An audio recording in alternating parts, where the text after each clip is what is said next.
I put up a poll on my community tab asking you all what I should review for the weekend, and the winner was Devin Townsend with PowerNerd. And that was the one I was hoping would win because it's one of those albums that just packs a lot of music into a small space. So that's the only way I can describe it. This is his 31st album, if you count all his other bands and projects. It was released on October 25th, 2024, and it has his classic sound. He uses lots of multiple layers of sound, and he creates what I guess we can call it a progressive metal album, but in all honesty, I think he just defies any specific subgenre. The album has 11 songs, it's 45 minutes long. I'm just going to jump right into the songs because there's a lot going on. The opening track is called PowerNerd, and at first you hear him sing the title of the song, and he sounds like Jamey Jasta from Hatebreed, but then I did my research and I found out that it really is Jamey Jasta from Hatebreed. And he sings the album title, and he sings at the end of the album. But this first track, things start to get weird. He introduces these sci-fi sounds and lots of other layers of sound. If you know him, he likes to add lots of layers of sound, and he does lots of multi-tracking. And this is a good example of this. The song has a very fast drum beat, a thick bass guitar sound. It's like this classic metal, like Motorhead, but with some trippier sounds added in. I think this album has a lot of retro metal sounds mixed into it. And the song's kind of catchy. It has a structure, despite being like these complex layering of sounds. I mentioned Hatebreed before because I find the lyrics reminding me of Hatebreed. They're like these uplifting lyrics. The next song is Falling Apart, and this one has a slower, doomier sound with some elements of goth and post-punk. The verse section is more of an atmospheric sound with lots of layering of sounds. This sounds like classic Devin Townsend where he's singing, but it sounds like he duplicated his voice like 100 times over. You could also hear lots of different instruments, such as the electronic sounds and some acoustic and electric guitars. The song gets heavy with some metalcore style breakdowns in the second half of the song, and there are so many different changes going on, but at the same time, the chorus is catchy. That's one thing that's unique about him. His song's very complex and all over the place, but he knows how to make a song sound cohesive as well. After this is a song called Knuckle Dragger. This starts with some 80s style video game sounds, and it sounds like some pop music from the 80s, but he still has those heavy guitars. Kind of hard to explain. It has elements of arena rock. It has some classic heavy metal. That's what I got from the song. It's very weird. It's what you would expect from him anyway. The lyrics are talking about, give me another beer, I want another drink, so it brings back that party element that I remember from the 80s. It also plays homage to AC/DC. He sings, I've Got Big Balls in one part of the song. Let me also mention these songs are in the 3 to 4 minute range, so you would think they're all like 8-minute epics the way I'm describing them, but he packs a lot into these short run times.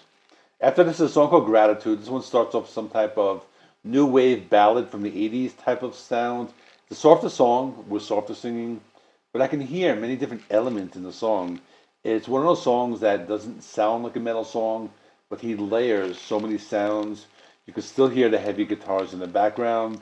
This also reminds me of something like a Pink Floyd song with Roger Waters on lead vocals. The song also has some of those heavy metalcore style guitar riffs, and they're buried behind these 80s style pop keyboards.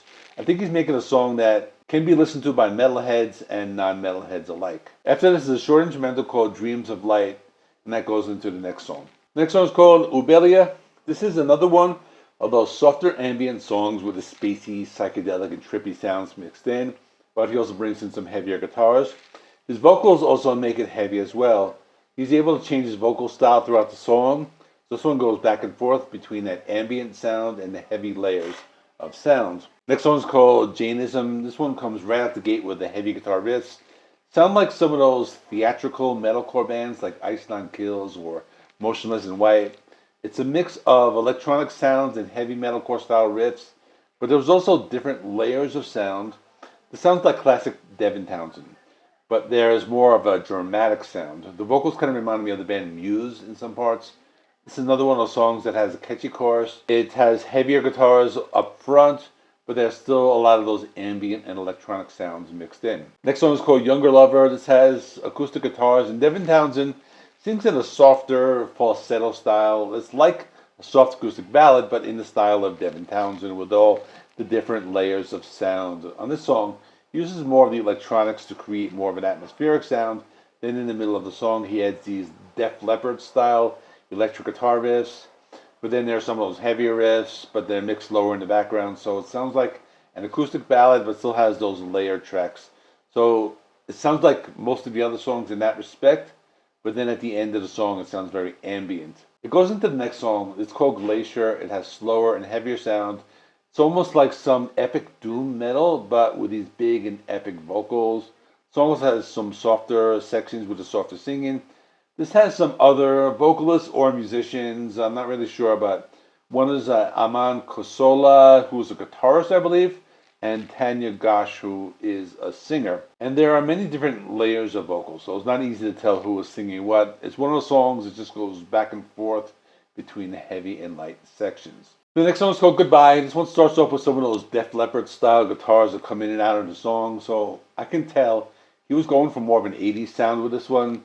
Also has some of his signature big vocals and some heavier guitar riffs that's mixed in with all the other layers of sound. The guitar solo also sounds like it came right out of a power ballad from the 80s. The lyrics are very reflective of his life. It feels like the song ends at 4.5 minutes, but there's still another minute and a half left of the song. That's just ambient music. The last song is called Ruby Quaker. This is the weirdest song on the album because it's like this old country western song. And he talks about how much he loves coffee.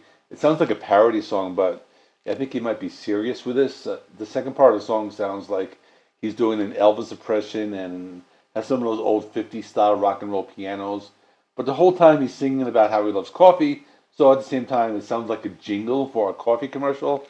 It's kind of a fun track. You don't need to take it seriously. Also, the song goes into this like full death metal at the end of the song with all these weird futuristic sounds. So it's a really weird song. In conclusion, I thought it was pretty good. I wouldn't say his best album, but he's been pretty consistent lately. I thought it was similar to his album from 2022 called Lightwork, though this one was a little lighter sounding, and I thought he was adding a lot of hard rock and pop influences from the 80s on this one. I also reviewed his double album, The Puzzle and Snuggles, but those albums were something completely different. I thought this was a fun album. He has a style where it's metal, but it's not metal. It's accessible for the non-metal head, but heavy enough for those of us who like the extreme metal genres. So it's a good album. My score is 8.5 out of 10.